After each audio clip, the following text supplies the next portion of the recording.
But sometimes God waited to step in until it's too late.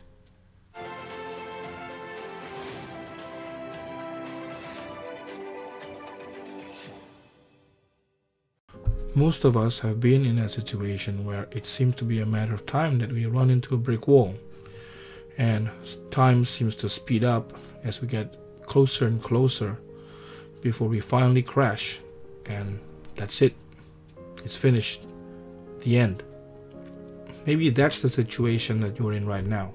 Maybe you have to meet a deadline to pay rent or mortgage payment before you lose your home. Maybe you have to work to a deadline before you lose a job. Maybe it's a court case that you can't lose with very serious consequences. You cry out to God and say to Him with every fiber in your being, and you say, God, please let me beat this thing before time runs out. Don't let me lose this or it's all over. A lot of us have been in this situation. I have many times. Sometimes God answers our prayers right in the nick of time, just like when He split open the Red Sea for the children of Israel when the army of Pharaoh was right at their heels.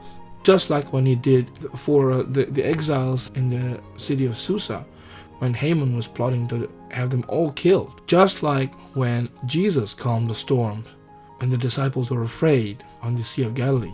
But sometimes God waited to step in until it's too late. In Mark chapter 5, we meet a synagogue leader named Jairus. Jairus' young daughter had fallen ill, and in desperation, Jairus went to Jesus to ask Him to heal her. But Jesus was in the middle of ministering to a multitude of people, and while He was in the middle of doing this, there was a woman who had been suffering with bleeding for 12 years, and she touched the hem of His robe, and she was miraculously healed. Now, this led to a rather lengthy conversation in which Jesus affirmed the woman's faith. Unfortunately, this also meant that Jesus was delayed from attending to Jairus' daughter, who was sick. Now, of course, this was something that I'm sure Jesus was completely aware of. But the anxious father waited patiently, and as a testament to his faith, he didn't rush Jesus. Now, sadly, while all this was happening, Jairus' daughter died. Let's have a look at Mark 5 from verse 35. While Jesus was still speaking, some people came from the house of Jairus, the synagogue leader. Your daughter is dead, they said. Why bother the teacher anymore? Overhearing what they said, Jesus told them, don't be afraid, just believe. Now this is the first indication that Jesus knew what He was doing.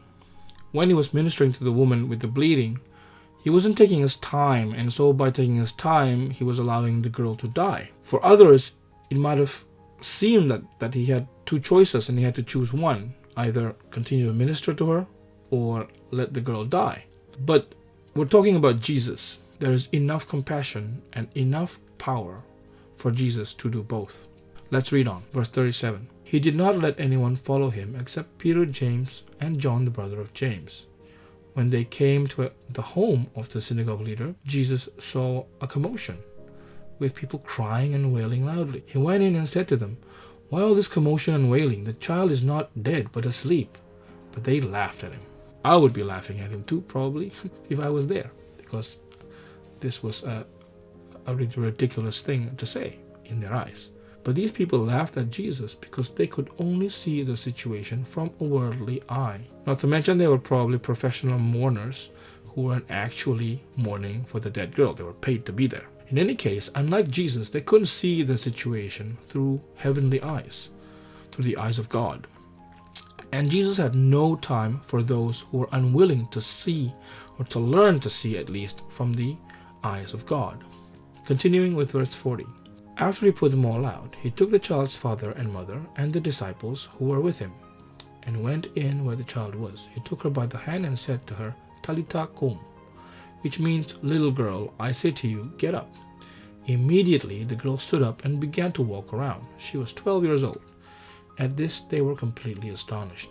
We will always be faced with unwanted and unexpected situation where it seems like the end is coming closer and closer, and we don't know what will happen if and when and after it collides with our reality. will it truly be the end? Will it be final? Now, yes, this passage from Mark on Jesus raising the daughter of Jairus is about the power of Jesus over death. And yes, it is a demonstration that Jesus is God because he has power over death. But it is also a demonstration that for God, it's not too late, even when it's too late for us. And for this, we must want to see our circumstances from heavenly eyes. Whatever is rapidly coming for us seems final in our eyes. And in most cases, in a lot of cases, it is. But nothing is more final than death. It is literally where the word deadline comes from. And in this passage, Jesus shows not only the house of Jairus, but also us, that even death is not the end for him. Even something so final is not too late for him. If there's anyone that knows us better than we know ourselves, it's God. And God knows that it's very hard for us to see our situation from his eyes, especially when we are in that situation and fear is blurring our vision. That's why to those who trust him, even though they are gripped by fear, like Jairus was, he had these words to say: don't be afraid, just believe. Don't be afraid, just believe. This is the gentle response of a father when his little daughter comes up to him crying because she's scared. It's the loving whisper of a mother asking her terrified son to trust that all will be well as she holds him in her arms. Trust that our God, in the abundance of his compassion and the unlimited capacity of his power, holds us in his arms. Trust that you are in his hands and that he will be true to his words even though you are afraid, even though you are frustrated. Trust that even if the thing that you fear comes to pass and he lets you go through that fire, that trial by fire, he will never let you go. He will never abandon you, and he will make sure that you can go through it. Because to God, it is never too late, even when it's too late for us.